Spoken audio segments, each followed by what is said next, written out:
course. Because everybody fucking likes Impact for some reason. For some reason. The fucking... Everyone just wants Impact. Bro, what are they offering people? Seriously. Like, what the fuck? I want to go to fucking Impact. I know. The fuck can they take me? Apparently they'll take anybody. Yeah, people call AEW the land of WWE rejects. Jesus Christ. I swear, it is literally just Impact.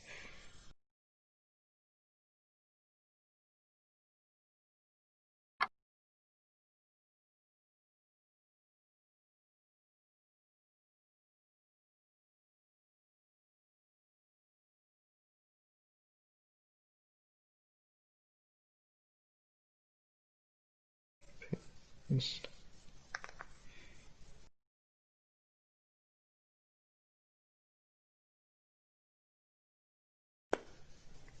Bitch. Okay.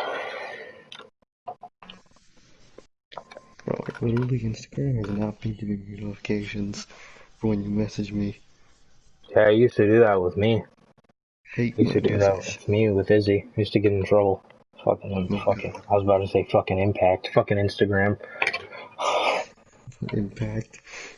Fucking Impact, bro. Getting me in trouble over here.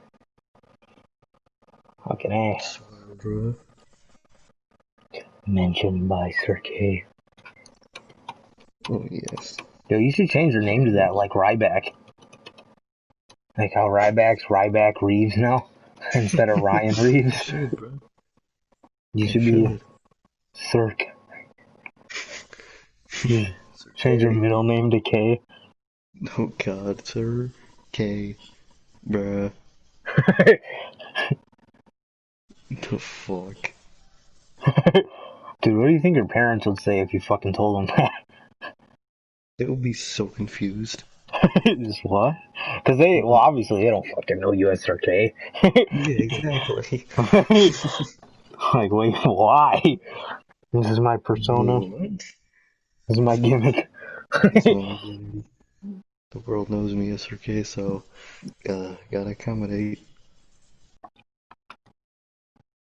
I'm gonna start putting impact in my fucking tags. Fucking Jesus. Swear at this fucking Fucking, point. fucking views will probably be through the roof.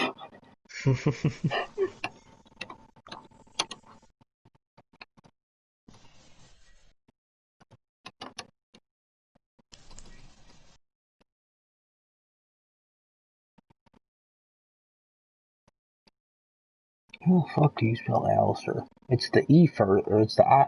Yeah, it's the E first, right? No, it's I first. Fuck. Bro.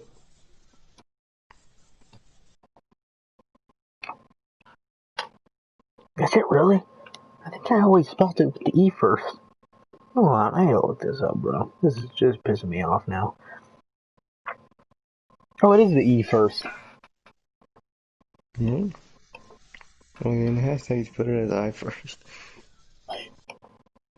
Bruh. Ricochet. It looks like Ricochet, But I but think I know it's Ricochet. Ricochet. I swear. Oh, once upon a time.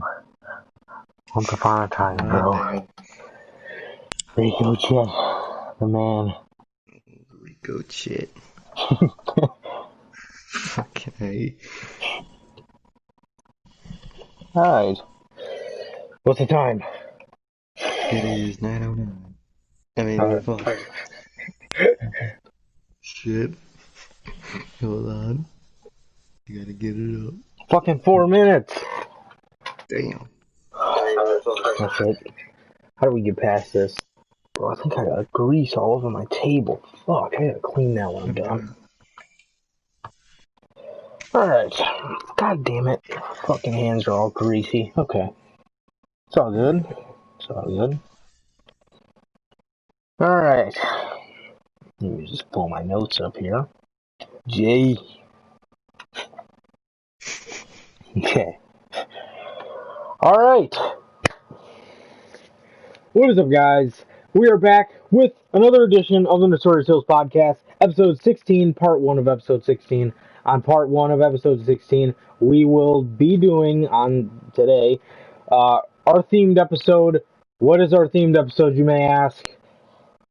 They are fantasy bookings, which is what you see today, top 10s, Mount Rushmores, and what if scenarios. So, obviously, today we're on here with the fantasy booking side of it.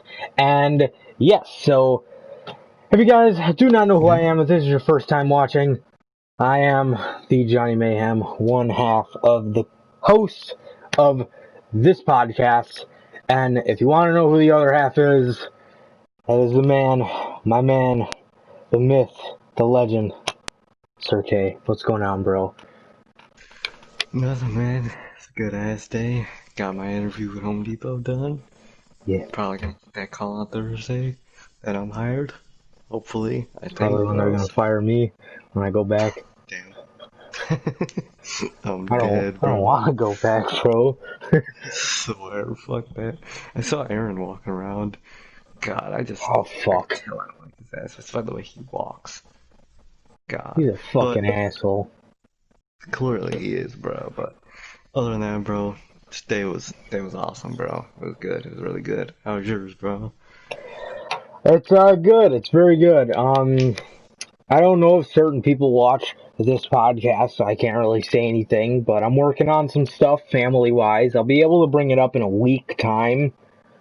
I think probably not a week, probably like next news podcast, but just for the sake of just in case, I'm not gonna bring it up now, but it's something I'm real excited about. Yeah, bro, got my graduation party coming up soon. But yeah, as for today, I just fucking chilled out. I finished Assassin's Creed 4, so now I'm gonna move on to 3. So right after this podcast, so that's exciting. Yeah, just went out for a little jog. I've been getting pretty fat, so I just went out for a little jog. Played some basketball and yeah, Nice. so yeah, pretty good, bro. So yeah, that was my day. So yeah, yeah, bro. So how have you guys been? If anyone's watching yet, if you guys want us to talk about anything before we get into the fantasy bookings, let us know. But yeah, bro. I mean, just chilling, chilling, bro. Yeah. I mean, something I'm real excited about. You know what it is, but don't want to say it on the podcast just for the sake of just in case. So just in case, bro. right, but yeah, but otherwise pretty chill, bro. Pretty chill. Just enjoying life, bro. Living the dream. Hell yeah. But Assassin's Creed 4, I was just telling you, is a very sad ending. Reliving it again. They told Edward Kenway that if he were to stay in one place, that he would make an amazing father. And at the end of the game, he turns around and he sees all of his passed away friends sitting at a table, and they like nod him off on a dock, and then he walks to that dock and he's reunited with his daughter. So it's a very sad ending. Very good. You seen Blackbeard at the end of it. He was actually the one that gave him the nod. It was very sad when Blackbeard died. Oh yeah. It hurts me to this day, but it's all good. So now we're about to get 3 started right after this, bro, which I'm super excited about, because if you guys do not know, that is one of my all-time favorite games alongside Assassin's Creed 3, LA Noire, Days Gone is one of my favorite games I've ever played.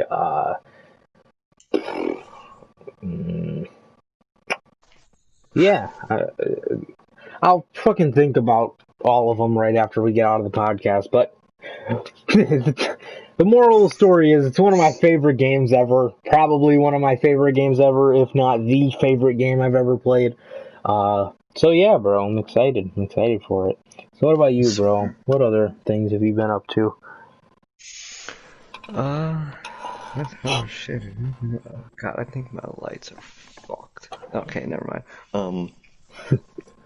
Just been chilling, bro. Just waiting to get at Home Depot, bro. So, yeah, bro. What did you Um, apply for again? well, I applied for customer service, but it looks like Trinity was talking about how he needs work in flooring, so that's where I'll Oh probably be yeah, headed. yeah, So, bro. oh yeah, bro. Decent, bro. Most Alrighty. definitely. Well, I guess without further ado, bro, you want to get us kicked off with Aleister Black? Got you, bro. I got you. So, Wait. Before the quick rundown, what actually happened to Aleister Black? I always fucking forget to do this, but if you guys do not know what happened to Aleister Black, him and Ricochet ended up being called up as a tag team. I always forget to do this, and it pisses me off because it's so important. Just because just to show the difference. But yes, him and Ricochet did get called up in none other than the greatest city to ever hold a wrestling event. That's right, Lafayette, Louisiana. They were called up in Lafayette, Louisiana, along with Gargano and Ciampa, but they ended up staying as a tag team. They ended up getting a tag team championship. They ended up working these guys Raw, SmackDown, and NXT and live events. So, um, yes. So Ricochet, I believe on his 365 said they worked like 17 days in a row. Um, yeah. Jesus fuck. Uh, my God, what are the fucking point of live events, dude? Please tell me. This is Seriously. why your performers are so lazy, because you work them fucking to the bone. But they ended up working a lot, and then ended up getting a tag team championship match at WrestleMania 35, which they would not be successful. They would then go on to be split up in the Superstar Shakeup with Ricochet moving over to Raw with Aleister Black. Then WWE would go on to make changes to the shakeup that I guess they did not mean to make, and they sent Aleister Black and Andrade back over to SmackDown Live. Well, Andrade back over, but they would then split Aleister Black and Ricochet up. Aleister Black would then spend the rest of his time, other than like a brief feud with Cesaro for Extreme Rules of that year, uh, in a closet waiting for somebody to fight him. And that's pretty much been history up until this point, where he was drafted to Raw. He was drafted to Raw, which then he would be under the vision of Paul Heyman trying to build up future superstars. And then Paul Heyman got fired, and now he is like as humanized as can be. There is no mystique, there is no coolness left, and yeah, now he's in the mix of a feud. I did not know that's how Drew Gulak looked in this game, but he is in the mix of a feud. He is in the whole mix with Ray and Seth, and yeah, so that is what he's up to now. And yeah, so we are going to book a difference. So without further ado, take it away, bro. Alrighty, bro. So, we all know what happened. Takeover New York was his last match. It was the tag match, him, Ricochet versus War Raiders. Of course, they lost, and of course, in this world, they lost too. So, what happened was actually is at this show in particular, it was the first vignette for the rebranded Damian Priest. So, and I think 2 or 3 weeks later, he would then debut and do jack shit for a little bit, and But in this world, right when he debuts, he guns right for Aleister Black, fresh off Black's Lost, not from Ricochet, but with Ricochet and the War Raiders, bro. So that all happens, bro. So in NXT, after that, they get in a feud.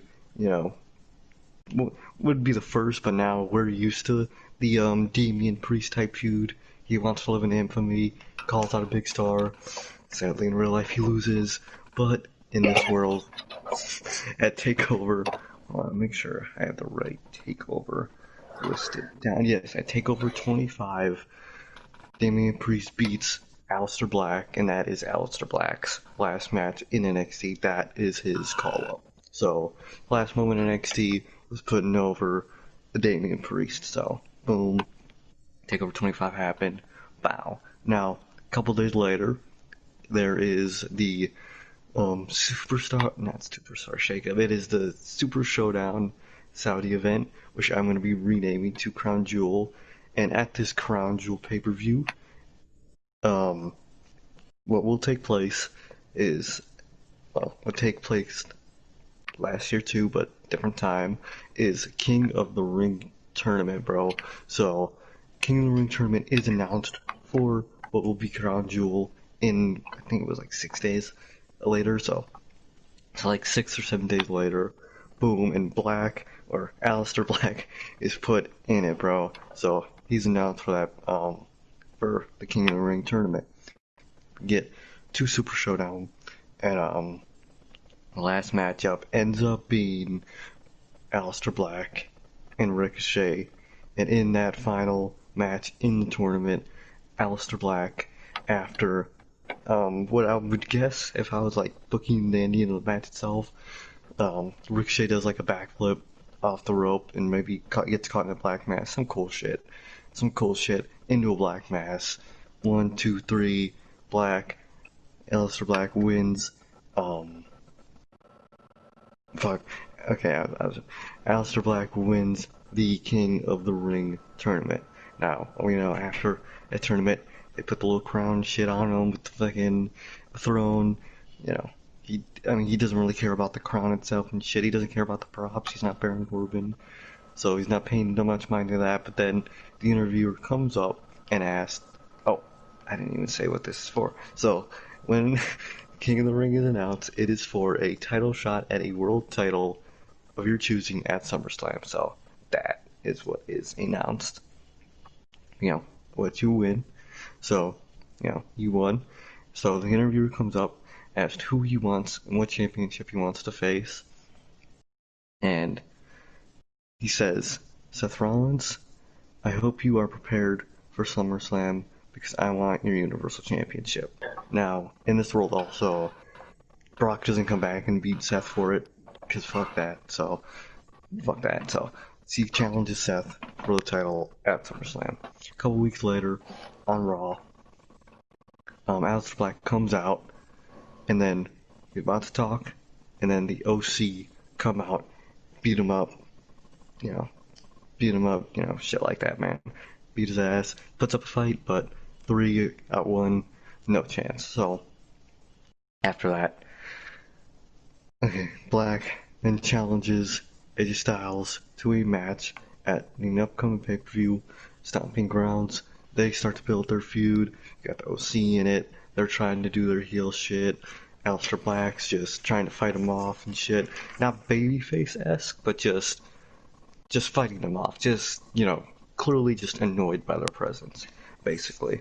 So, eventually, AJ Styles agrees to that match, and that match is announced for Stomping Grounds. At Stomping Grounds, in the match, the OC end up coming out, disqualifying AJ, but just, beating up Aleister Black, and just, beating him down, just got his ass, classic heel shit. So, the Raw after Stomping Grounds, Black comes out, and then the OC come out right after, and now they are all in the ring.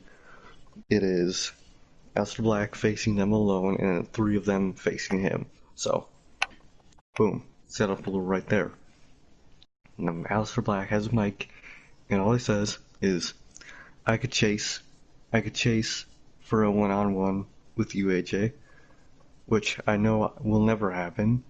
So I'll play your game, and I'll and and have your fuck. Hold on, give me a second. I'll play by your game and do it your way. You have your friends, I have my new disciples, and then lights go out. Boom, lights are out. Shit, and then you can see rise behind the OC is Connor and Victor of the Ascension. They rise up, beat up the OC with Aleister Black. Aleister Black black masses, they follow men, shit like that, bro. And people are marking out. They haven't seen Ascension in probably, I think, probably like 2 years at fucking point, man. So they're returning. So, boom, that happens. A couple weeks later, Black does challenge the OC to a 3-on-3 Extreme Rules match at Extreme Rules. So, and that match would be versus the OC. And the OC do end up agreeing. They get to Extreme Rules. And in the match, eventually, it's just AJ, three of them, well, three of, Black's little. I couldn't come up with a name. Terrible at naming things, so I'm just calling them Black's group because I can't name shit. So, Black's group is there.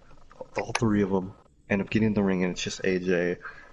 Then Connor, Victor, follow man AJ, and as AJ just barely gets up, Aleister Black hits him with the Black Mass, putting him down 1, 2, 3, and Aleister Black's group wins that match, bro. So the Raw after Seth, comes out and cuts a promo because next pay-per-view is SummerSlam. So he starts cutting a promo, and then Black comes out and says, "I hope you are prepared for SummerSlam because the time is almost here." Seth says, "Yeah, yeah. So I hope so. I hope you have to. I could see you found a group of your own and shit like that." Just starts talking, classic at the time babyface Seth. So just started to talk like babyface Seth. Um, hold on. Just making sure that it's the next page. Okay, so says Seth said, well, says, "I've been preparing for this match. I've been preparing to face the devil himself," or some shit like that. And Black responded with, "I'm no devil.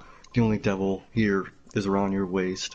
Some cool Aleister Black shit, something like that. And then after a line like that, Black and his crew, or them, just leave. That's just classic shit like that, bro.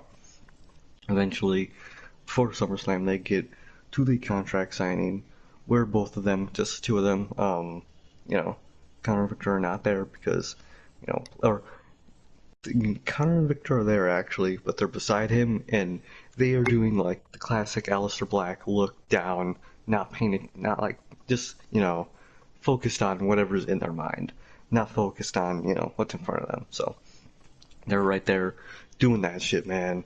Then Seth says, as he's signing his contract, "I hope you don't use your disciples to get to my championship, my Universal Championship." Black says, "Do not worry, Seth. You have my word. They won't interfere in our match." Shit like that. But, they'll say it in an Aleister Black way. So, contract signing's done. Bolt signed the contract. Very respectful. Doesn't end in a beatdown because I don't think it would make sense for that to happen, really. That would just kind of be forcing it if they were to start fighting. So they kind of just tease it. Just a lot of tension, but no actual fighting yet. So we get to SummerSlam in what would probably be the main event. And that match, the match, goes on. At the end of the match, Seth hits a Falcon Arrow onto Aleister Black, and as Seth's about to prepare to hit the curb stomp right after, Aleister Black's getting up. Seth runs in him for the curb stomp. Black dodges, gets up, pins him 1, 2, 3. Black wins the Universal Championship in the main event of SummerSlam. Big moment for him. Fans are working out, shit like that, bro. Um, you'd probably have Connor and Victor like come out like in a celebration. When he's sitting crisscross, they come, crawling in the ring like how they do, something like that, bro. Something cool. So that happens. He wins that SummerSlam. Great moment. So after this, he would go on Raw and say that now he has the devil around his waist and he's ready for any and all opponents. And then Seth comes out and says he wants a rematch. So at the next pay-per-view at Clash of Champions, COC cock, it is a Seth rematch, just something to get through Clash of Champions because their pay-per-view schedule's all fucked up. They just love to have random pay-per-views at random pay-per-views. So at Clash of Champions, Black just defends against Seth one last time. Boom. After this, Randy Orton would come out and say that he wants the devil that is around Black's waist. And, Orton wants it, man. So then Black will, say something back like, the snake is like the devil's favorite pet or some shit. And, at the pay-per-view, which would be Hell in a Cell, he wants to face that, that snake or, some cryptic, some cool, some shit. So, eventually, Orton tells Aleister Black that he wants their match to be just, no gimmick. It's just gonna be, well, he doesn't tell him no gimmick, but no gimmick match is built up for this pay-per-view. It originally was Black's next opponent definitely would fit this, um, this gimmick match next, bro. But that's next. Orton is at Hell in a Cell. He's his opponent in Hell in a Cell in the match. Um, at the end, something like Black dodges RKO, counters it, Black Mass, shit like that. Something cool. Cool ending. Probably some fast paced for Orton if he could muster that up nowadays, but something like that happens, retains at Hell in a Cell. Boom. Now, the next pay per view is Survivor Series. So, that generally just starts to build with like both brands, and as it builds, Black says that he's ready for the true devil in his company, in the Fiend, at Survivor Series. And then eventually in a Firefly Funhouse, little, segment thing, Bray Wyatt says that he can't wait for Aleister Black at Survivor Series, and he can't wait for his match, but he just doesn't want to face Aleister Black face to face in a normal match. He says he, the Fiend, wants their match to be encased, not by steel, but by fire, and then, says he wants their match encased by fire. So Black eventually, probably, next Raw, says then, then encased the fire will have it. Boom. For Survivor Series, it is Aleister Black versus the Fiend in an Inferno match. Get to Survivor Series. Match happens. It's sick. It's cool. I don't know if I would want Fiend to just eat a black mask because I think that would kind of make Aleister Black look a little weak if he did that. But I'd say the Fiend could just get up from a black mask, not just completely eat one standing up. But eventually, at the end of the match, Mandible to Aleister Black and got him in the Mandible, and just while he's still in the Mandible, drags him over to the fire, burns his arm, throws him to the side. Fiend wins that Survivor Series match. Yeah, that Survivor Series match. After this, Black would probably miss 2 or 3 weeks just because he just got like burned and storyline. So, you know, take a break from TV, a little 2-week, maybe 3-week break. But while he's doing that, Connor and Victor do get a contender match for the tag titles at the next pay-per-view, which is TLC. So, boom. So TLC is announced, and those two get a match against what would probably end up being the War Raiders, I would probably guess, because they weren't champs at the time. So, you know, whoever it would be, probably War Raiders, they get the match at TLC, bro.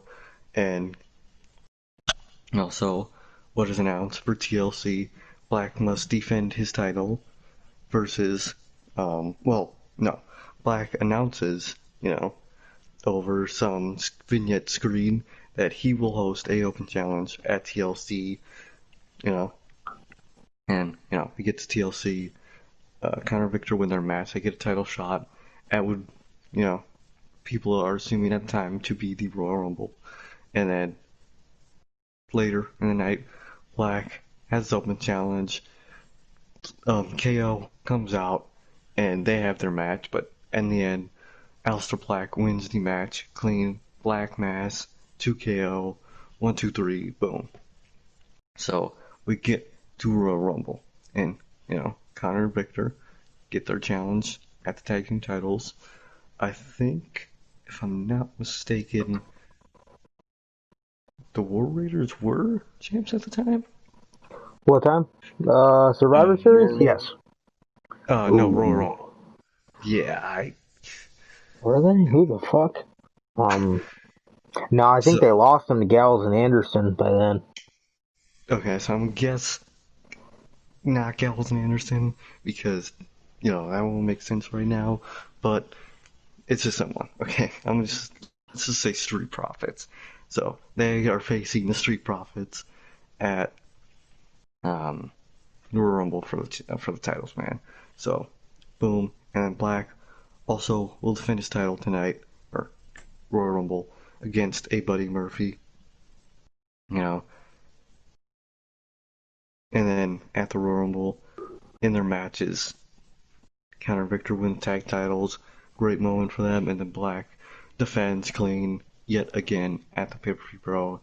And then in the Royal Rumble match, AJ Styles does go on to win it in the end, and he ends up challenging Aleister Black for WrestleMania.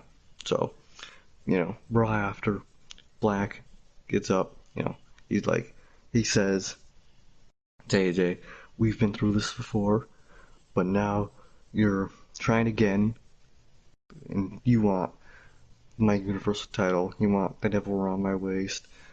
Well then, you had me at 100% for.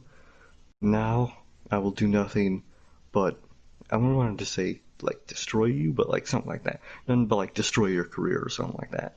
So get you know they get through the chamber. So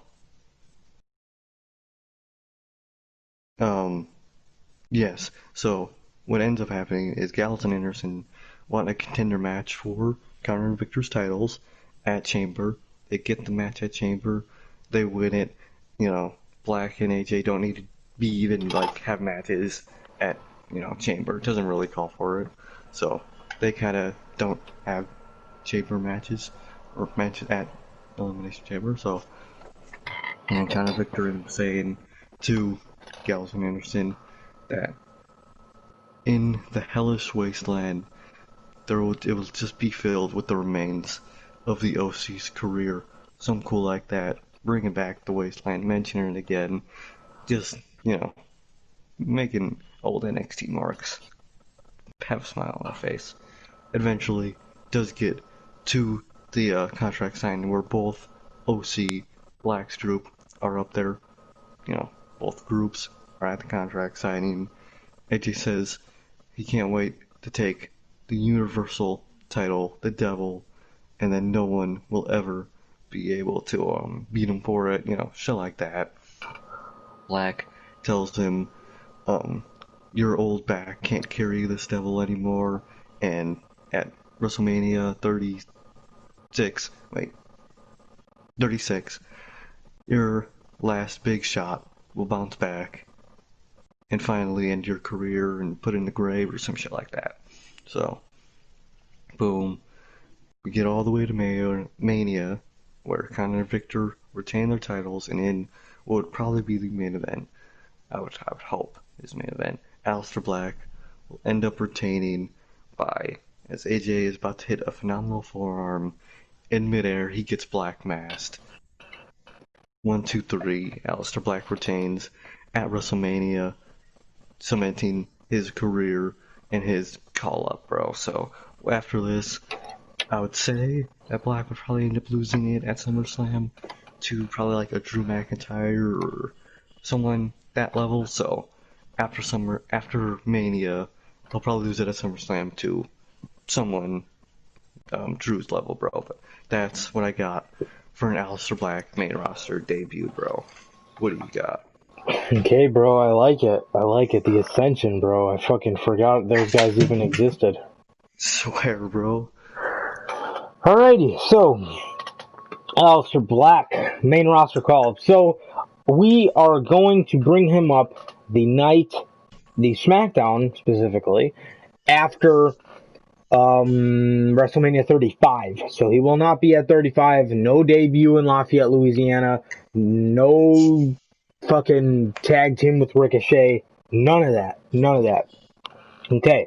After a few weeks of Black winning on the main roster, he is suddenly attacked by Randy Orton. See, what they do with these NXT people too much is they have them in squash matches for 2 months, beating jobbers, and then their first feud is with lower tier talent. At least, if you're going to have them fight jobbers for a month, at least put them in a feud with somebody reputable. You know what I mean? And if you want them to put them in a feud with lower tier talent, if it's their first feud right off the bat, no squash matches, none of that. Because it's just, it looks so fucking formulaic. You know what I mean? Like, oh, here's the new guy. You have to fight jobbers before you can do anything. That's what it looks like. However, okay, so he is going to be just probably, I give it like 2-3 weeks maybe of him fighting jobbers. And on the third week, he is attacked by somebody. He is attacked by Randy Orton. Randy Orton does not give an answer onto why he attacked Aleister Black the following week. The few times Aleister Black does mention this, he brings up how, in little words possible, he mentions how Randy Orton is bitter because he sees the future passing him by and there's nothing he can do about it, and he just will not admit it.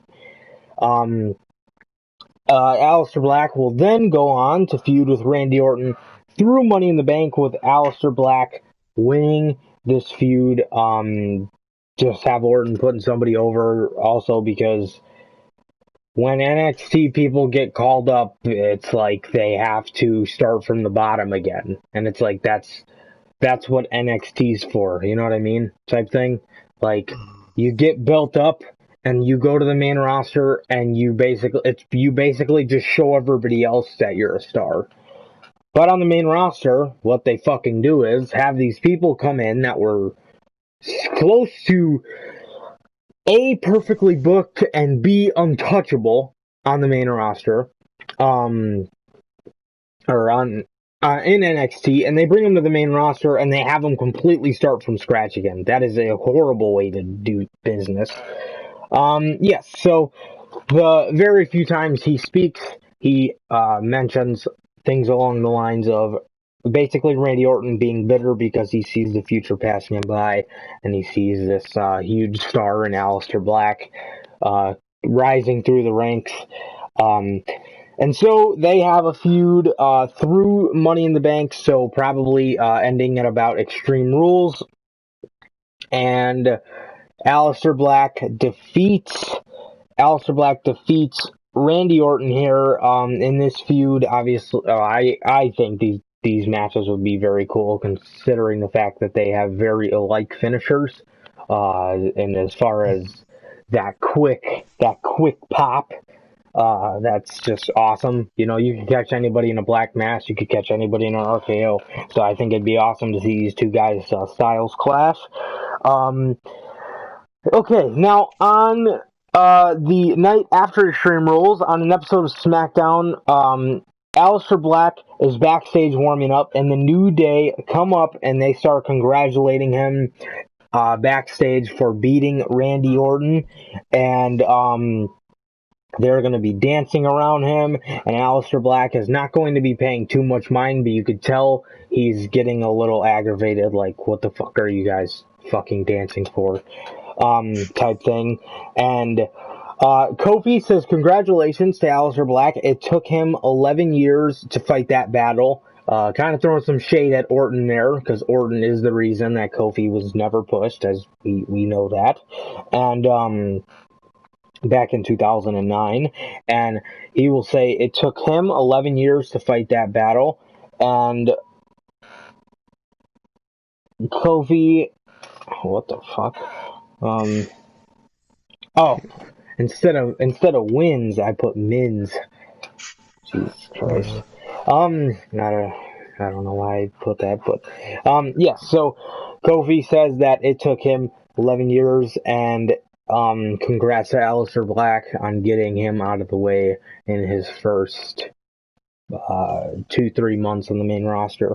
And Kofi is going to win his match on SmackDown, and as he is celebrating, he gets suddenly black masked from behind, and Aleister Black says, it took you, he like squats down and gets in Kofi's face as he's laying there, and he says to him, it took you 11 years, and you have 4 weeks left. 4 weeks, SummerSlam. So, now, this is not a heel turn, but what they did was they pissed off Aleister Black, and what we are introducing is exactly what he was in NXT, the tweener, no bullshit character. He's not heel, he's face, he just doesn't take bullshit.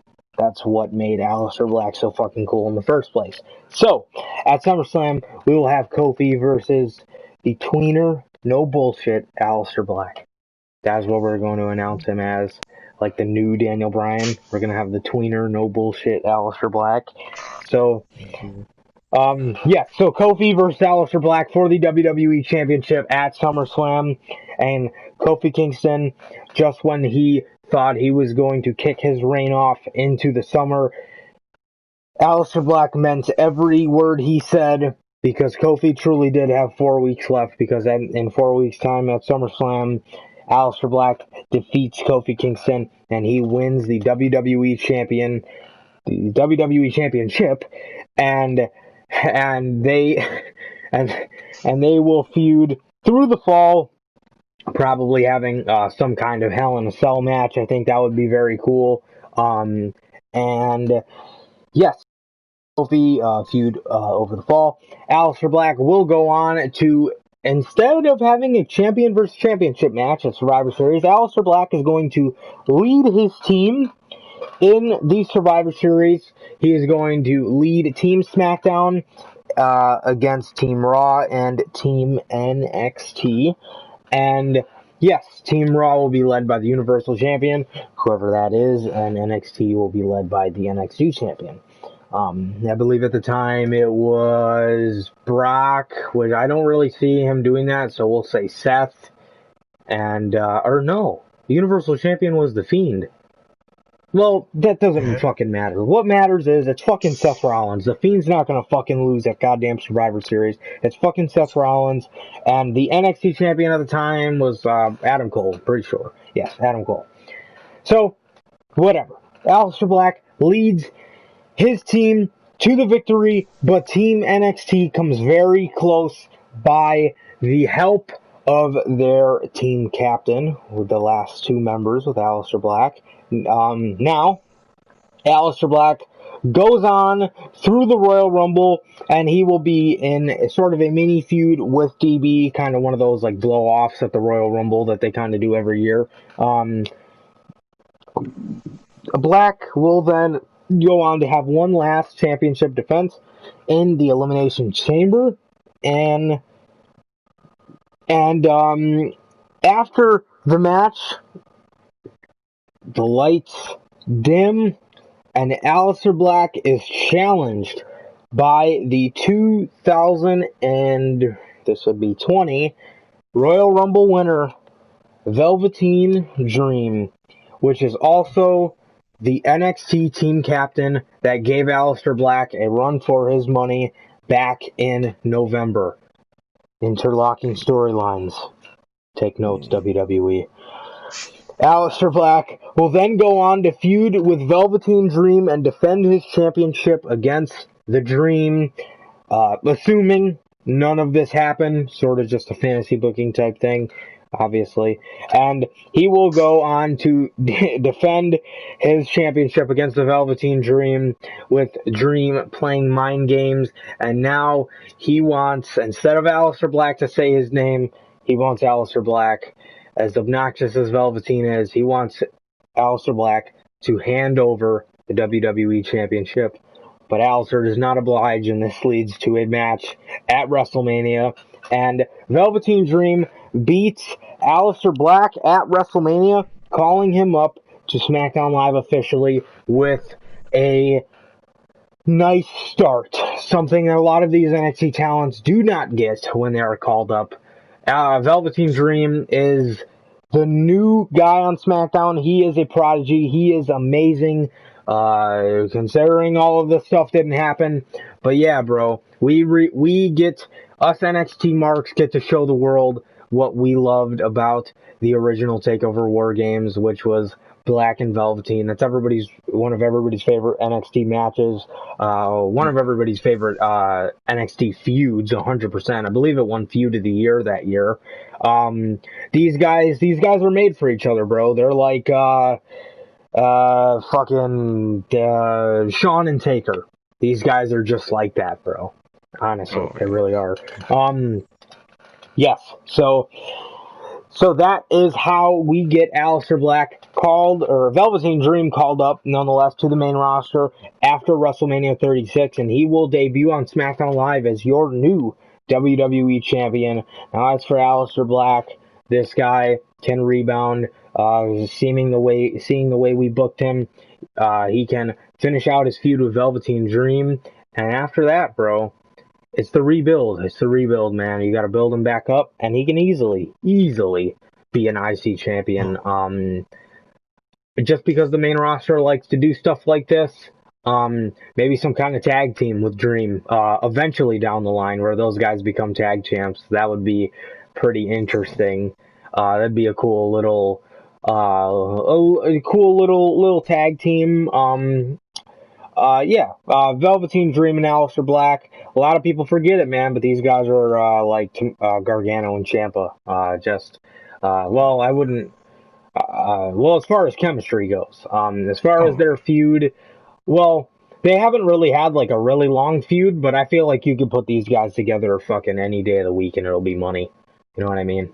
yeah, Just man. because their styles clash, their look, the charisma behind both of them, it's just fantastic stuff, bro. But now that we're done with Aleister Black's fantasy bookings, question for you, bro. What do you think? Where do you think WWE went wrong with Aleister Black? Um, Two things mainly. Well, three things mainly. First of all, keeping him in a tag team with Ricochet. I guess Vince didn't realize that that was just the normal yearly put together tag team for the Dusty Classic. Guess he didn't realize that, or he probably doesn't even know. Probably never seen Dusty Classic, so kept them together, which was god awful on the main roster. It was bad on the main roster. It wasn't bad in NXT, but it was bad on the main roster. So, boom, that was bad. Then they decided to keep this dude in the fucking hotel room, pitch black, in the fucking supply closet, just waiting for someone to knock on his door. Like, why? What? What kind of? You just got, like, think about it. Like, you just got called up to what is, they say, the the place where you make it, and you just sit on your ass and wait for someone to challenge you. That made him look like a fucking dumbass, and that just sucked. So that was like number two. And then at the same time, they humanized the dude by having him be some type of fucking hero when he was the anti-hero, when he doesn't care what he's doing, as long as it benefits him and it's not overtly evil. He'll, like, bro, they humanized him so bad recently. It's just he's not he'll never be the same. Well, he can be, but with Vince, he'll never be the same, man. If Vince still controls them, he'll never be the same, man. But what went wrong? Keeping that tag team together, staying in that fucking janitor's closet, and humanizing them. that was like those are the things that killed him. But what do you think they went wrong with Aleister Black? Yeah, I'd say introducing him as somebody he's not. That's the main thing, bro. This guy is not a tag team act. Why would you call him up as a tag team act? Tag team act. I could understand. I could see why you brought. I mean, bro, at the time, DIY was a tag team. Sure, let's bring him up, and I understand Black and Ricochet were too, but it's temporary. DIY was an actual thing, and they were actually trying to get over their storyline for Takeover New York. You know what I mean? However, Exactly. they were trying to get over that these guys were an actual unit. They're doing it all. They're fucking going across all brands, whatever. And um when you have Black and Ricochet, who are two guys in NXT who are through and through singles guys, never messed around with a tag team or anything like that until now, when you call them up and you give this image that they're a tag team, you're not getting the Aleister Black that we know and love. You're getting this sort of tag team with Ricochet, cool guys that can do cool shit type team. You know what I mean? But um when you call them up like that, is you're not getting the full Aleister Black, and everybody was fucking fooled as to who Aleister Black is because they did not see the real Aleister Black. So that's where I think they went wrong, and not to mention, literally, dude, they went wrong every step of the way with him. I don't remember one time where I'm like, this is a promising moment for Black, huh? So I don't remember one moment where I said that, bro. But fucking, um, but yeah, and obviously not. I don't even have to fucking say anything about the closet shit that made it. You said it best, bro. It made him look like a fucking idiot. What are you waiting for people to fight you for? You know what I mean? Serious. And at best, you get Cesaro, Mr. Oh fucking wow. float around. So, and now they're humanizing the living shit out of this guy. So that's just wonderful. Um, but yeah, that's where I think they went wrong. But as where we are now, where do you think they can go to fix it? Where can they go to fix? Well, I say you take them off TV for a fat minute and just have him come back as what NXT Black was and have him do something big. That was probably how I would do it, bro, because people need to forget about this Aleister Black. And when he comes back, we just need to see that old Aleister Black, and he needs to do something at least semi-prominent, because don't just have him face random idiots. Just have him do something that actually matters on your show. Have him make a name for himself right off the bat of returning. That will make him look great. God. But yeah, bro, I say take him off TV for a little minute. Just come back as that NXT Black, bro. But what about you? What do you think they should do with him to fix him? Either like a heel tweener turn or fucking take him off TV, like you said, bro. Again, and the reason we're taking him off TV is because they have literally fucking done everything wrong with him, and I think them taking him off TV for a little bit and having him come back and then maybe then doing some kind of not heel but like tweener type turn, I think that would fucking benefit him uh, tremendously. Obviously, because they have literally fucking ruined the hell out of him. And yeah, I mean, yeah. So I definitely think some time off TV would be good. And when he comes back, do some kind of turn where you make him into a tweener, an anti-hero. So I think that's fucking desperately needed at this point. So yeah, that's what I would do, bro. But yeah. So without further ado, I guess we could get started on our Ricochet one, bro. You wanna kick us off? Yeah, bro, I got you, bro. So The kickoff. Oh yeah. So originally with this Ricochet one, I wanted to keep him in NXT for a minute, but what I wanted him to do on the main roster called for just being called up right after New York. So, but also in this and the same Aleister Black universe, they never did a dumbass, you know, fucking where was it? Um, where did they debut at in the main Lafayette, roster? Louisiana.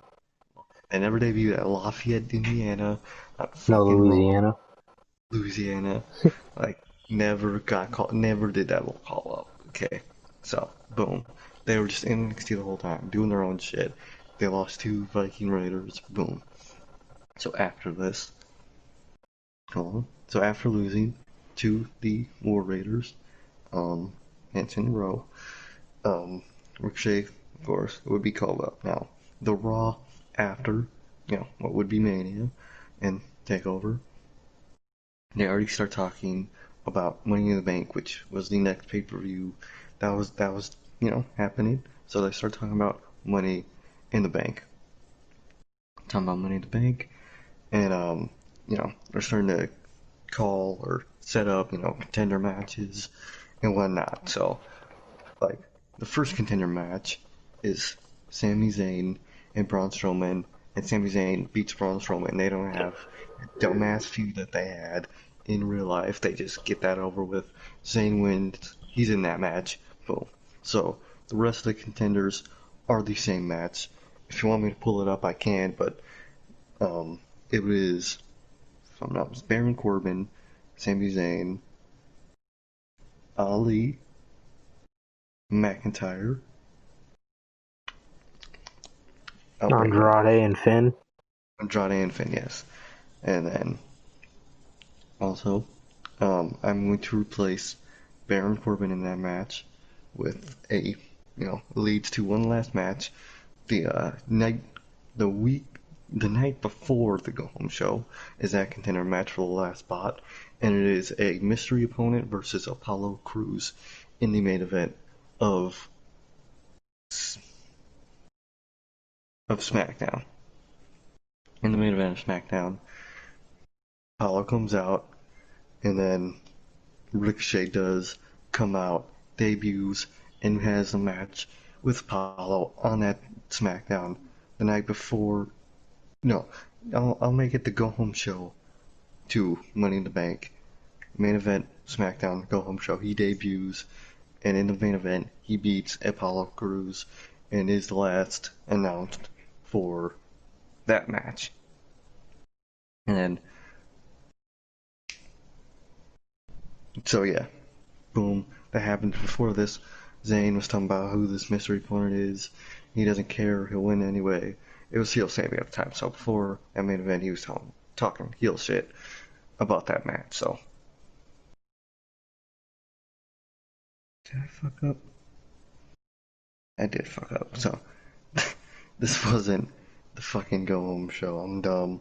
This was still the night before the go home show. Main event. Boom. Big moment. Apollo loses, Ricochet wins, debuts. Now next week is when Sammy comes out.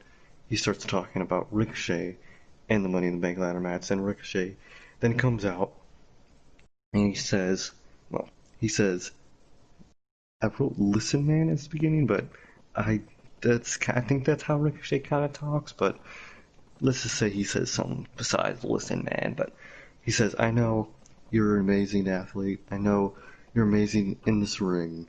I don't know how you are mentally right now, but at Money in the Bank, I will walk out with that contract and the briefcase, and no matter what you try to do, whether you try to cheat or not, I will win the Sunday night. So, boom, that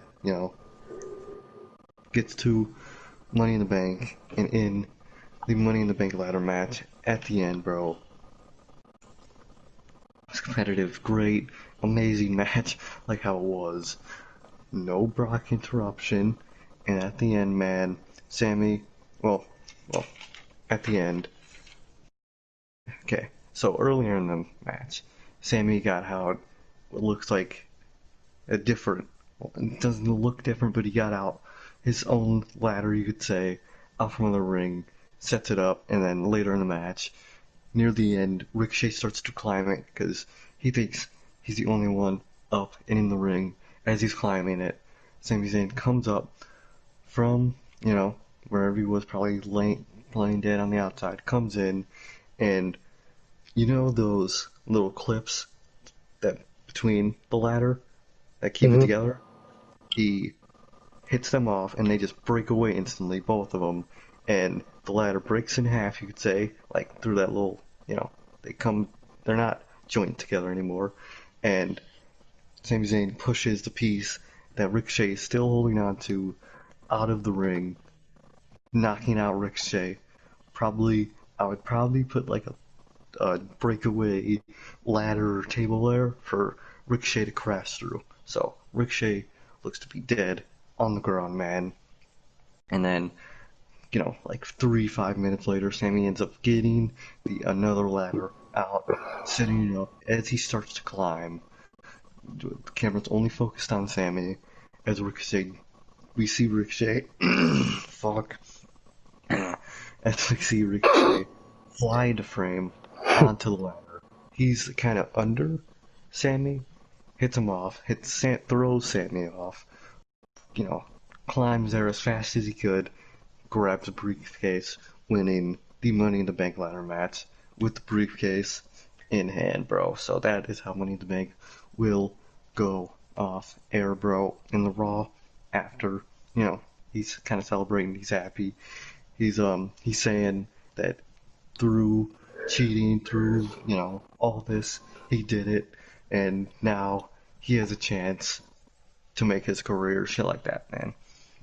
And then Sammy is, announced as injured, as a minor injury, and will be out for a while. Then Ricochet ends up getting in a small little feud with Andrade.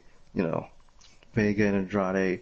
Well, Vega wants Andrade to win the briefcase, from Ricochet, shit like that. Over the weeks, it leads to a match at Stomping Grounds for the briefcase. We're in a clean victory.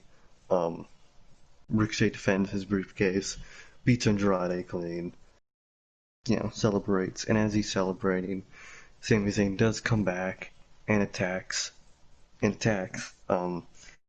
Ricochet.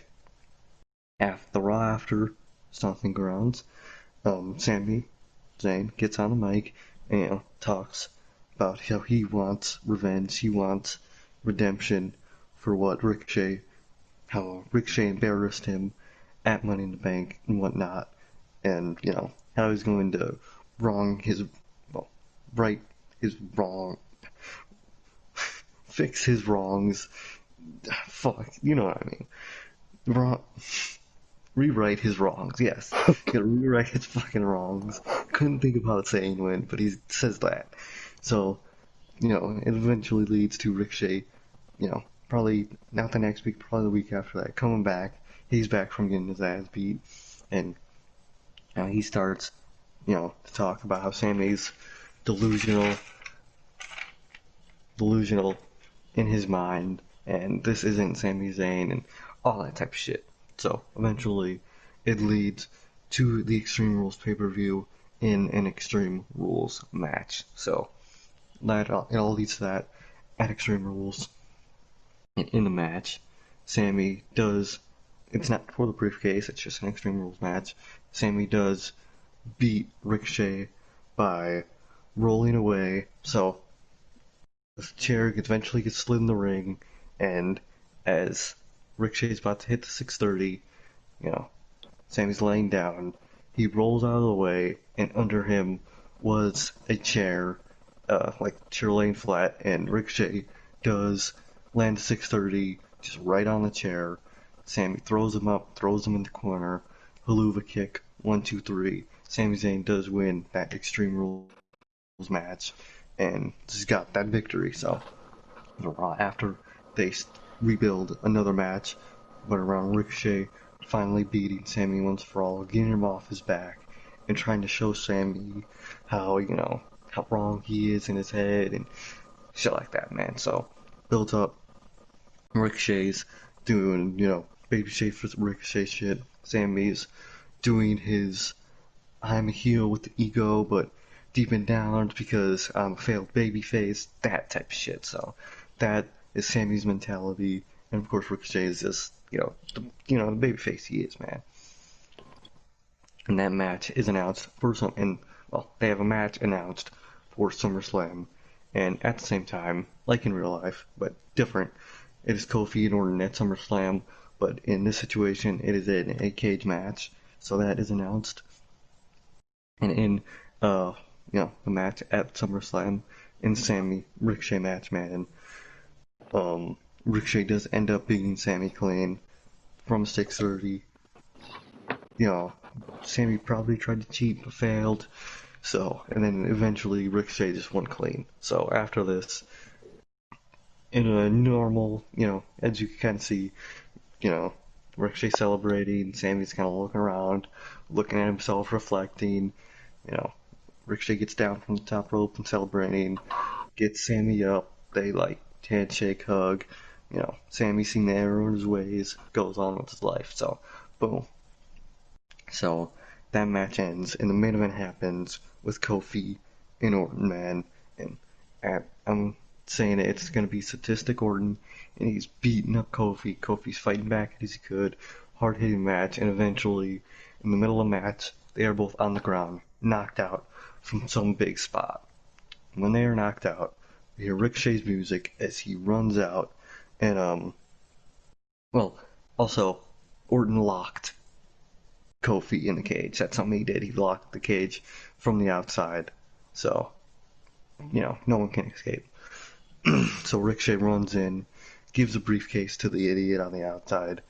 The bell rings. It's announced as a triple threat. Um, Ricochet climbs up the cage, gets on top, and as Kofi and Orton is still lying on the ground, Ricochet hits a 630 off the cage onto Kofi Kingston, hitting him, pinning him. One, two. Wait, you could pin in a steel cage match, right? Yes. Yeah, pinning him for the 1, 2, 3. It doesn't make. I forgot if you really could or not. I remember you could, but just want to make sure. But he pins him. He pins Kofi for the 1, 2, 3. Wins the WWE Championship. Climbs out the ring or climbs out the cage. Gets handed the briefcase. Climbs back up, and he just celebrates on the edge of the cage, and that was the main event SummerSlam. That's how it goes off air. Is Ricochet celebrating his big victory? So after that, in the SmackDown after SummerSlam, in the SmackDown after SummerSlam, Ricochet comes out, and he's talking about his moment and his victory, and how happy he is for his career, shit like that. When Kofi comes out, and he's kind of like, what the fuck, man, thought you're, you know, kind of like, come on, man, but not like disappointed, just like, damn, really. But Ricochet does tell him that he is an hour, like, he's not, a dick, you know, he did steal like the title from Kofi. So in the main event, Ricochet says he will give Kofi a rematch for the WWE Championship in the main event of the SmackDown. So eventually, we get to the main event. Main event's happening, and in the main event, Orton does interrupt the match, beating up both Ricochet and Kofi Kingston, and then boom, that's talks about how his shot was stolen from him. You know how you know Ricochet stole it. Kofi. You know it. Do Randy Orton heel shit. So you know, and then Kofi comes out. Wait.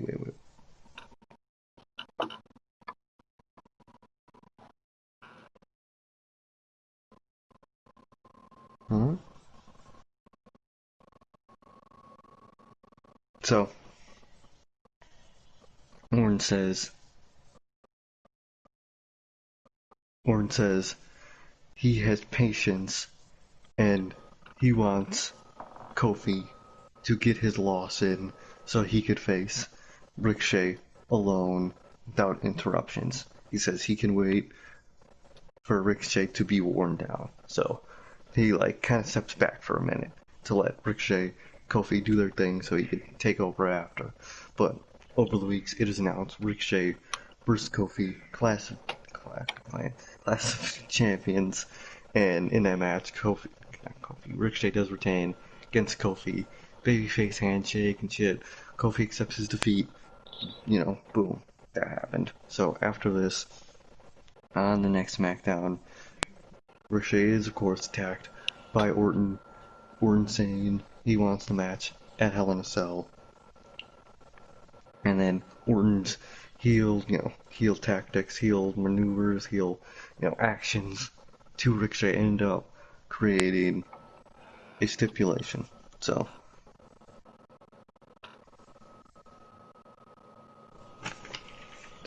Well, he doesn't earn a stipulation.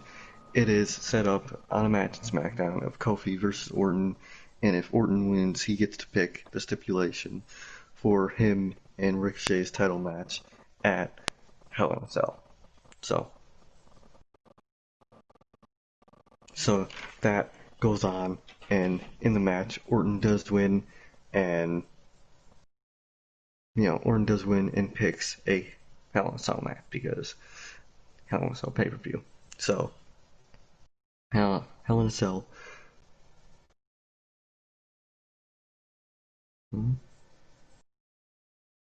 So boom, Hell in a Cell match is announced for Hell in a Cell.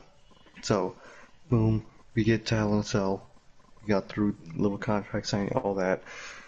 Get to Hell in a Cell, man, and at Hell in a Cell, in brutal fashion, and Orton's being Orton, and eventually Ricochet does beat Orton. Whether it's I couldn't come up with a cool way to end this match. Thinking I wanted Ricochet to do it 6:30 off the cell, but I think that's not realistic.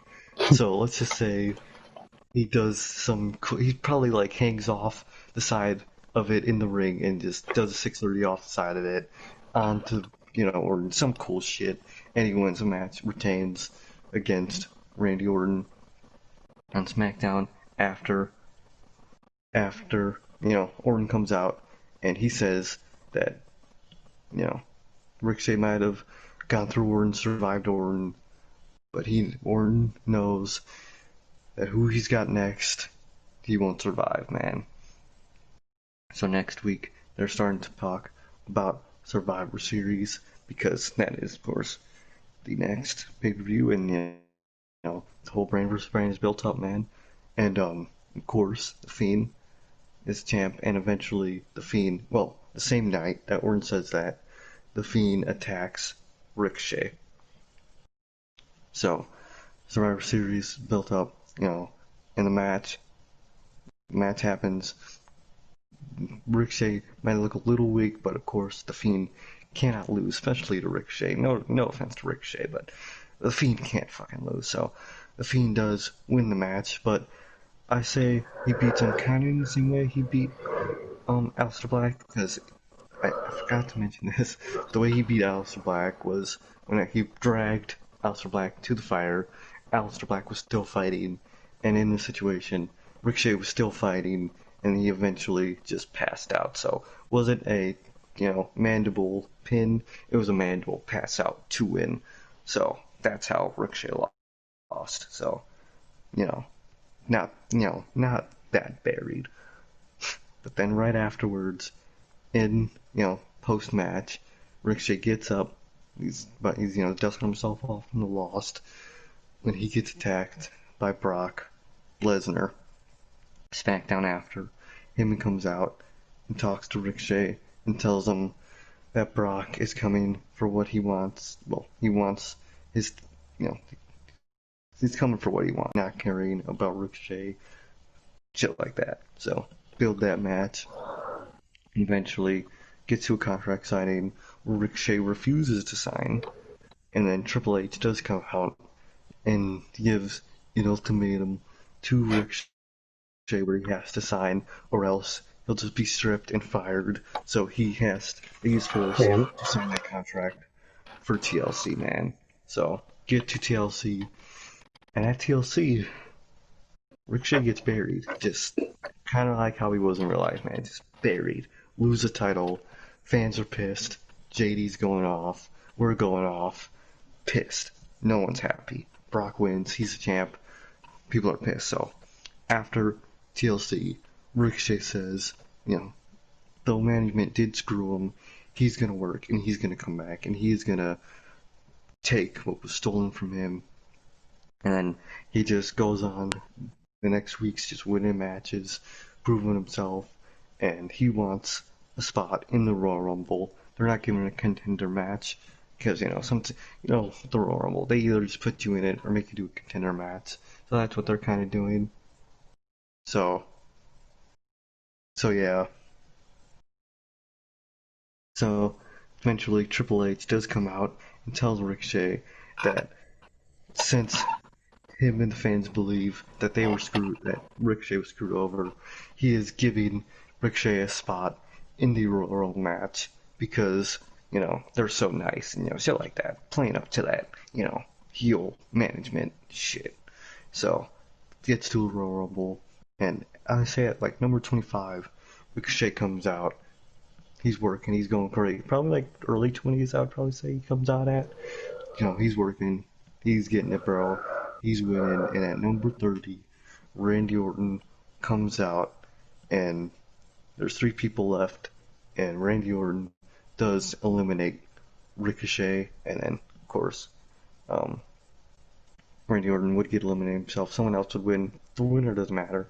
The winner is not going to factor into this, but Randy Orton does come back and screw Ricochet out of the Royal Rumble. Now it's SmackDown after Ricochet, so he's talking about how they're really trying to screw him, how Orton shouldn't have been there, shit like that, man. In the next couple weeks, Ricochet's just grinding out matches, man, winning them, proving to the fans how good he is, how deserving he is. Management not listening to him to a second. Eventually, Triple H does come out and give him what he calls his one last shot in the Elimination Chamber.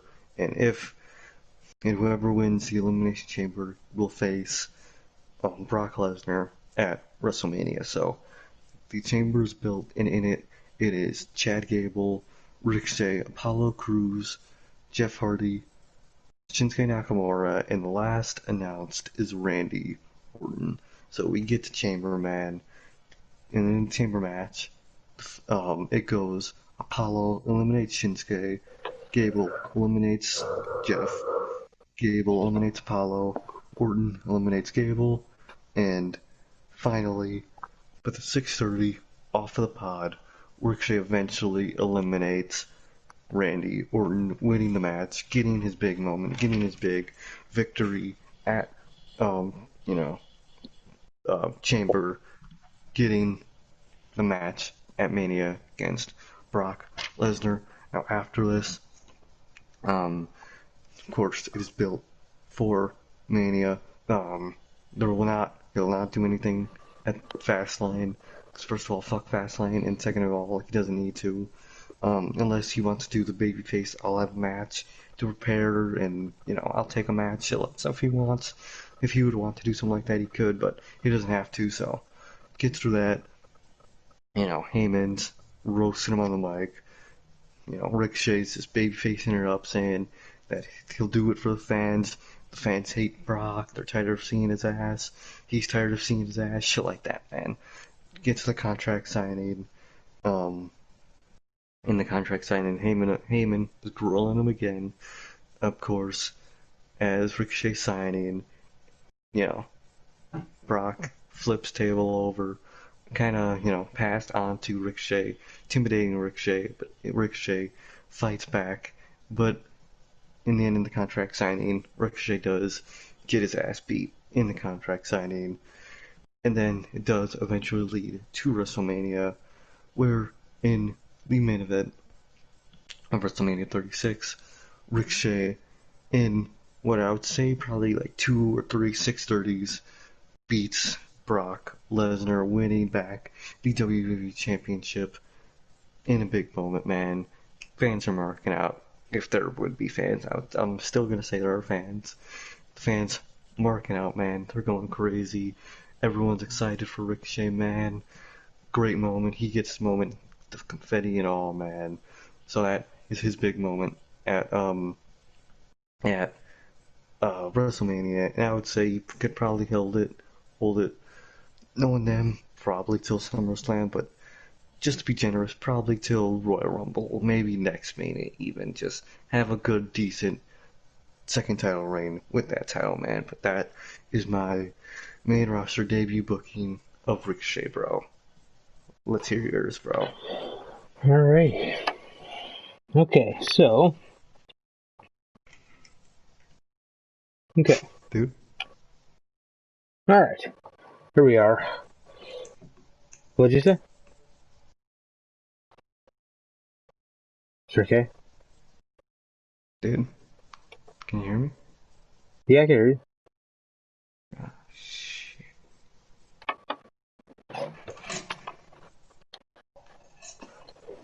Okay. Have a good, decent I can't hear you, ring. But I could hear you on the podcast, I think. Unless you want to just leave real quick and come back. I got you, bro. Fuck. Sorry guys, we're suffering some technical difficulties here.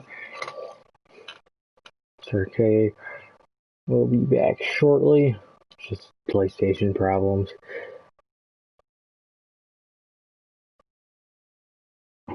Hello. Okay. I can hear you again. Okay. I don't know what that was, but... Okay, so without further ado, we're going to get started.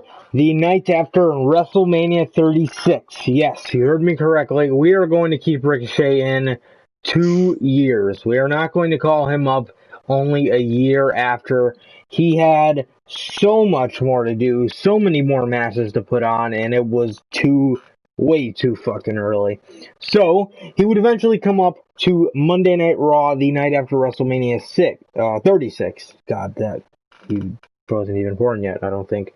But he would come up the night after WrestleMania 36, not WrestleMania 6, WrestleMania 36. He would come out, and instead of having a match, he would cut a promo. And in this promo, he would say how the U.S. title means close to nothing, and he would rag on how it was not even defended on Mania, and how the title has been nothing for years, and it has been nothing more than a prop. And he calls out champion Andrade. Zelina Vega declares to Ricochet that he has to earn it. He cannot just come out on his first night and declare a United States Championship opportunity. But assuming we have fans, this message from Ricochet is well received and well heard from the fans in attendance, because they agree with him. We agree with him. Who doesn't agree with him on that championship? So what he says is heard very loudly, and yes, he just goes in on Andrade saying how he's not defending it. He's using it as a prop. He's not taking care of that championship how he should. And Ricochet picks up some wins, getting the main roster crowd sort of used to him, used to his style, used to how he does things in the ring. Basically, kind of getting him comfortable on the main roster. So we're gonna have him pick up some victories here against guys like Jinder and guys of that level. So that's what we're doing here. We're just getting him used to the main roster crowd. We're getting the main roster crowd used to him, rather, and them used to his moveset, and so on and so forth. He would then earn a championship match with Andrade Cien Almas for Money in the Bank, and he would win that championship match. He would beat Andrade at Money in the Bank for the United States Championship. Over the summer, he would prove his worth to the championship and to the crowd basically was kind of getting himself over. He would prove his worth to the championship and do the title well through work rate. A concept that is so lost. Getting the championship over through work rate, bro. This is what got Rollins and the IC championship over. And since the IC championship is on a guy like AJ, and at this point in time on a guy like Sami Zayn, they haven't. I mean, those are two heels. Those are guys that aren't going to be the workhorse IC champion type deal. So we're going to use the United States Championship for that. What a concept. Make the championship worth something. So, him and Almas would feud, ending at SummerSlam, writing Almas off of Monday Night Raw, which this is then going to lead Andrade to be moved over to SmackDown in the draft that happens in October for some odd reason. But Ricochet would go through the fall, facing most of the mid-card on Monday Night Raw, basically one of those step up or step aside type champions type thing, to where if somebody challenges him and gets him agitated enough, he is going to defend the United States Championship. Not every week, because that's a concept that we truly have to reserve, because they like to. I think they've tried to bring an open challenge back a couple times since Cena, and it is just completely forced. Like, you're basically telling us that you have nothing for the championship. So he is going to face most of the mid-card on Monday Night Raw. This means guys like Cedric, guys like Ali, Apollo, Randy Orton, Dolph, Humberto, Kevin Owens, Buddy Murphy, etc., putting on amazing matches over the course of the fall. The fall being after SummerSlam till about Survivor Series time, or a little bit after Survivor Series. Ricochet would then go on past Survivor Series to have a match at TLC, a ladder match at TLC, and Ricochet would end up losing this match. He would end up losing this ladder match, and he would end up being injured in said ladder match, bro. And who would win the championship, you may ask? Roderick Strong. None other than Roderick Strong is going to win the United States Championship, leaving Raw's new stable draped in gold, bro. If that has any indication, I'm pretty sure you know who all the rest of the champions are. But Roderick Strong is going to be the final piece, leaving Raw's new stable draped in gold. The Undisputed Era, who got called up after SummerSlam, which is a little more realistic with what's going on now. That's kind of how it's looking. Yes, so the Undisputed is going to be draped in gold now, with none other than Adam Cole and Bobby Fish being the tag champs, Kyle O'Reilly being the WWE champion, Roderick Strong being the United States champion. So that is how it's going to roll. If you were wondering, I'm just kidding. Kyle O'Reilly is not the WWE champion. It is Adam Cole, obviously, just for the cretins. Yes, so Ricochet would then begin to regain traction after returning the night after the Royal Rumble. We need to get him separated from the U.S. title. He's done great for that belt, but it's time to move it on to somebody else, that being Roderick Strong.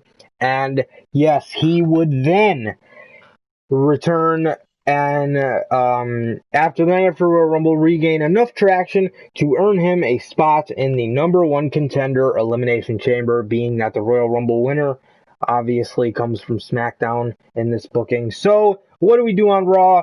We're going to have ourselves a number one contender fantasy booking, and Ricochet earns a spot in said match. Ricochet will go on to win this chamber and takes and he vows to take the WWE Championship from Adam Cole, because Roderick Strong took his United States Championship and could have potentially taken years off of his career in December at TLC in their ladder match. Ricochet is beat up by the UE, leading to Mania. Cole is going to say things to Ricochet along the lines of, the fact that Adam Cole has been a world champion. He's been at the top. He's been at the top of his game, not only in WWE, but in NXT as well. He has proven it. He is a proven champion. He's a proven beast. And Ricochet has not became a champion of that caliber. He has never won a world championship. Nothing against his stablemate Roderick Strong, but Ricochet does not have what it takes to defeat Adam Cole. So we are at WrestleMania. We have Ricochet. We have Adam Cole for the WWE Championship at WrestleMania 37. And on this night, Ricochet and Adam Cole are going to have another classic. But this time, Ricochet being the one to walk away as he did at NXT TakeOver Brooklyn 4. But this time, he's walking away with the WWE Championship match. After WrestleMania, he would go on to have a little bit more of a feud with Adam Cole, and then after that, he would have mini feuds with none other than Mustafa Ali and John Morrison, bro. John Morrison and Ricochet, that's like the Ricochet of my childhood versus the Ricochet of now. So, yes. And then at SummerSlam, Ricochet would go on to face none other than Brock Lesnar, being that Ricochet's burial did not happen, and Ricochet would get the time that he deserves to actually have an amazing match with Brock, because we know he can. It's not going to be a minute. It's going to be quite a couple minutes, because these guys are going to get a lot of time to showcase Ricochet's ability and to showcase Brock's tremendous ability as well to work with the little guys, the cruiserweights or whatever. So Brock, obviously, we all know he's proven to do that tremendously. He understands the psychology of Brock and a little cruiserweight type guy, light heavyweight or whatever. So yes, this is how we are going to introduce Ricochet to the WWE. Now, whether he faced Brock Lesnar, I'll leave this one up to you guys, but if it was me, why not, bro? Who hasn't beat Brock by this fucking point? And if we want to make a star, why not have it be Ricochet, bro? So yeah, that is how we're going to book Ricochet in his early stages on the main roster through work rate. What a concept that is, man. Through work rate, through showing how great he is in the ring, because Ricochet is not the best on the mic. We all know that. I don't think he's too bad, but he's no CM Punk. Mm-hmm. That's just... So, why not let him thrive in a role like the U.S. title to introduce him to everybody? A title that needs to be revamped so bad, and my concept behind this was, who better to revive a championship through putting it over by work rate? Considering the fact, like I said, we don't have that with the IC title. We don't have the champions that are kind of like babyface, defend the title at all costs type champions. What better to do that than fucking resurging the U.S. title? It's only gonna make you guys money. I don't know why you fucking ruined your championships so badly. And yes, so Ricochet is and who better to establish a dead championship through work rate than Ricochet, bro? Who better? So I figure that's what we would do with Ricochet. And then obviously towards the end there, you get the culmination of his NXT days coming back with to haunt him. The Undisputed Era, bro, coming back to haunt him. But this time, Ricochet does get the last laugh. So yeah, bro. I think that would be a great way to introduce Ricochet to the WWE, and thus having him be a fucking star, because we all know that he could be a fucking star. So why not have him be a fucking star, bro? What's the problem? What's the problem, bro? So, yes, yeah, bro, but as we wrap it up here, man, we'll, just some questions for you again, man. It's a hard one, but where did they go wrong with Ricochet, other than everywhere? After watching at 365 on Ricochet, bro, I think it's obvious that just making him a fucking loser is what killed his ass, bro. Cause, like, they didn't, they kind of, well, also making him the idea of a superhero was unbelievably bad, bro. I hated that. That was so lame. So, that is also another factor in it, making him the superhero of the WWE, man. That was garbage, but just they made him into a fucking loser. Like on that 365, he's nonstop excusing just his the fact that he's a loser.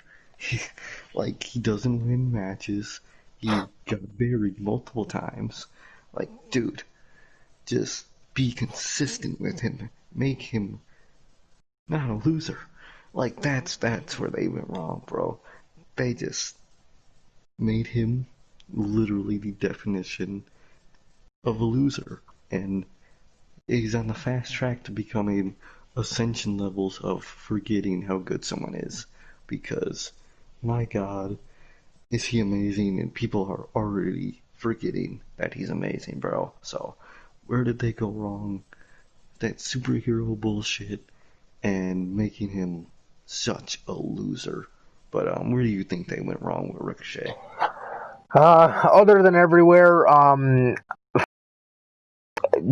I mean, having this guy, it's a simple thing, but it's one of the little things that really matters. It's the fact that WWE always has to fucking change up like nicknames. You know what I mean? Mm-hmm. Like the one and only Ricochet. That's completely fine. And although they still do call him that, he adapted the WWE's resident superhero. Are you fucking kidding me? If you wanted to do that, just bring fucking Hurricane back. By God, at least he's a comedy character, so it's fine. But, yeah, I mean, well, aside than that, I mean, that didn't ruin him, but it was just one of those fucking stupid things they attached to his name. Um, Also the fact of, fucking Vince. I hate to always bring out that card, but it's the fucking problem. It's, this guy liked Ricochet and he liked Cedric, and literally, and you see it in his 365 after like Clash of Champions or like after SummerSlam. Yeah, I think it was SummerSlam where he like got buried by AJ. Not buried, but he just fucking just beat him after such a short U.S. title reign. But dude, fucking Ricochet held the. I don't even think he held the U.S. title for a month, and just like, okay, we're just gonna put it on AJ. Like, bro, AJ's an untouchable at this point. AJ's bulletproof, bro. No pun intended, bro. But AJ's fine. You know what I mean? Just just have him beat Ricochet. It's like, what the fuck are you doing? It's just Vince's flavor of the month mentality. It's like, what the fuck?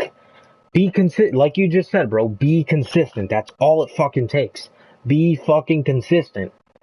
And that's exactly what they weren't. They, at the snap of a finger, took it all away from him. Well, not at all, because he never had it all, but at least he was getting fucking TV time. But then he goes to just randomly losing to McIntyre, and McIntyre's not as bad as randomly losing to fucking Riddick Moss for the 24/7 title in 3 minutes. Are you fucking kidding me? Are you fucking kidding me? I think, other than the Brock shit, that was the moment where I was like, what the fuck? I need to look that up. I wonder how far apart that was from the Brock thing. Let's see. Riddick, Moss, versus Ricochet. There we go. Okay, so this happened in March. Okay, so this was after the Brock thing. I thought it was before for some reason.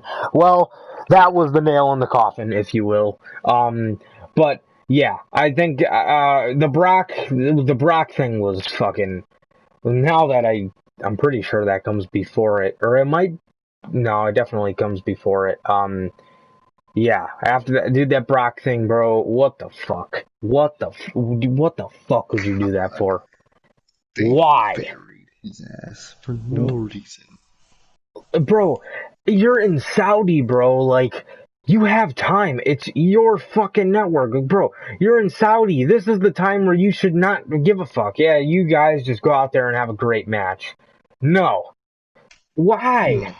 Why, bro? You've seen, and they know how well the fans love it when Brock works with light heavyweights, bro. Look, AJ, everybody loves that match to this fucking day. Daniel Bryan, another one, everybody loves that match, even though it was hard to watch. Everybody fucking ended up loving it once we realized that DB was okay. His match with Finn was fucking awesome. His matches with Seth are, dudes, his matches with Seth are incredible. Fucking.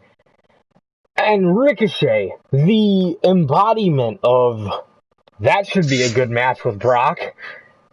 Fucking nothing. Nothing. And not to mention the Riddick Moss thing, bro. What the fuck were they thinking? Riddick Moss? Are you kidding me? Are you kidding me, guys? Really? Riddick Moss. God. But bro, that is what ruined Ricochet, and yeah, that's what it is for me, bro. If the Brock thing wasn't enough, it's the Riddick Moss thing that was like, okay, this is official. They're officially burying him. But I'd say SummerSlam. I'd say SummerSlam is the moment where they were like, okay, well, he's not the flavor of the month anymore. And yeah, and that was it, bro. That was it, man. But where we are now, where and how and when and why, how do they fix Ricochet, bro? How? Fuck. I know it's a hard one. Yeah. How do you fix Ricochet, bro? Well, damn. How do you fix Ricochet? Well, first of all, having him win matches would be a great start. So I say, What a start doing concept. that. I swear, like, it's so impossible to think of. It's not like you have 3 hours of television Oh, I swear, now we get 3 hours that you're filling up with the Big Show. The fuck out of here, man. But I say the way to get him back to NXT levels, bro. Stop with the superhero bullshit, because clearly he's not. Clearly he's a superhero that fucking never lost. Never won. But like, just have him win and make him win the big accomplishments. Because after all that burying, he needs something that's gonna drive him to the top in the eyes of the fans, bro. He needs to win something big, whether it's a Rumble, a brief Money in the Bank briefcase, a chamber, something. He needs to win. Not only period, but he just needs to win something big. And that is what could really, really help him. So that's what I can think of. Like something like that, bro. Because my God. But what do you think they could do to make Ricochet something again? Nothing. Um, Dude, if you really wanted to have fun with it, bro, put him and Cedric in the fucking stable with Lashley in them, bro. I mean, if you really wanted to do something like fun and out of the box, but if you want to build and then eventually have Ricochet break away from it, bro, and have it be a storyline and have Ricochet, depending on how far you can build Lashley up as a beast, this is the most I've ever liked. I've always liked the idea of Lashley, so I've never truly like been like, oh, this guy's fucking garbage. Like only because I have said that, but like that's like when he was feuding with Sami Zayn and stuff. But like, so Bobby Lashley, yes, he has been fucking garbage his whole time in WWE, but now it's to the point where I'm like, okay, this is somebody that that's not bad, right? But at least at the moment, but generally, even when he was feuding with Sami Zayn, I always liked Lashley, just for what he could. I always liked the idea of him. I always liked the idea of this fucking beast, because he's a beast. So I always liked the idea of him, but they failed to book any kind of beast type guys except for Brock. Like, what the fuck? It's because they ruin them. They don't know how to book them. They have them lose too early, and they put all their eggs in one basket type thing. And they have Roman beat Braun when you built him up for 7 months. So they do shit like that, and it's just like, why? Why would you do that? That's completely fucking stupid. But they do it, and yeah. But so yeah, with Lashley, um, you could do that, bro, or you just mentioned having him win something big. If you were to put him like in my fantasy booking and have him win some kind of, or like barely come inches away from winning a chamber, bro, look what that did for Kofi. The chamber is like my favorite stipulation on the main roster. As far as the main roster goes, obviously my favorite uh, probably my favorite one that WWE does a good job on is obviously fucking War Games, but like in Mm-hmm. WWE, like the concept I like the most is the Chamber. I love the Elimination Chamber, bro.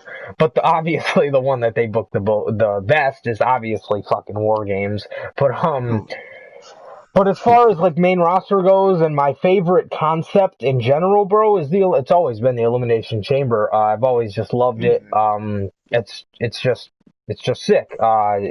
Preferably the old chamber more, but I mean, if you're trying to keep people safe, whatever. The chamber, we've gotten some good chamber matches with the new chamber, so it doesn't really bother me too much. But lately, bro, like look at the chamber we got this year, the one with Shayna. I mean, yes, you're making Shayna look like a beast, but like crowd-numbingly boring. And same with Yeah. the tag one, the tag chamber. It was a little better, but still. You guys gotta fucking put the WWE. You guys they have to start having the chamber, the championship switch hands. How Yeah. it doesn't look like that bad of a fucking match when the champion always retains. I love like the first pay-per-view I ever ordered live was Chamber 2010, and Sheamus was the champ going into it, bro, and he got eliminated first. And that is such a cool element that we have not seen in a really long time, as far as I can remember. Um, I remember Sheamus was eliminated first, and fucking I was freaking out. And but yeah, so yeah, bro, something like that. Look at what it did for Kofi again. Look at what it did for Kofi. I mean, it literally earned him a fucking WWE title match at WrestleMania when he wasn't in the plans. I mean, DB helped, but still. Um, yeah, bro. I mean, that's what it's gonna take, bro. If you wanted to do something fun, throw a curveball, put him and Cedric in the Hurt Business, bro. And then, I don't know how I feel about that name. It might have to fucking grow on me a little bit, but put him in that stable. And Yeah. or if not, fucking have him win something big. Fucking like Sir K said, bro. Look at what it did for Kofi. Look at fucking what it did for a lot of people, bro. Wyatt. Bro, that 2016 Chamber is probably my favorite one ever. Um, Oh yeah. that one with bro, there was just so many storylines like involved in it, like Ambrose and Corbin, Cena and Miz, um, Wyatt and Orton. It's such a beautifully booked Chamber, but nonetheless, bro, yeah, that's what I think it'll take to fix Ricochet, man. So yeah, bro, is there anything else you gotta say? Um, loved your both yours, bro. For sure, bro. You Um, as well. overall, great show, man. And thank you guys. Thank you guys for listening, man. Because my God, reviews too fucked in their call up in their day, but Oh, so yeah. they were fucked, and we tried our best to fix it in what we think they could fix it. But yeah, bro. Yeah, bro, for sure, for sure. And with that being said, guys, this is going to be the end here as we're wrapping it up now. That is going to be it for this episode, you guys. Again, if this is your first time watching, thank you for watching the themed episode. Keep in tune Friday for the news. And yeah, bro, we got some news on Friday for you guys. We have an Extreme Rules review coming towards your way, and yeah, bro, we got an Extreme Rules review, we got news, yeah, and we will be announcing the Mount Rushmores that we will be doing on our next theme show on Friday as well, so look forward to that. So, yeah, bro. And that is going to do it for this edition of the Notorious Sales Podcast. So once again, if this is your first time watching, I am Johnny Mayhem. And I'm Sir K. And that is going to do it for this edition of the podcast, bro. Please like, comment, subscribe, and we'll see you guys on Friday with the news and Extreme Rules Peace. review. Peace. Right.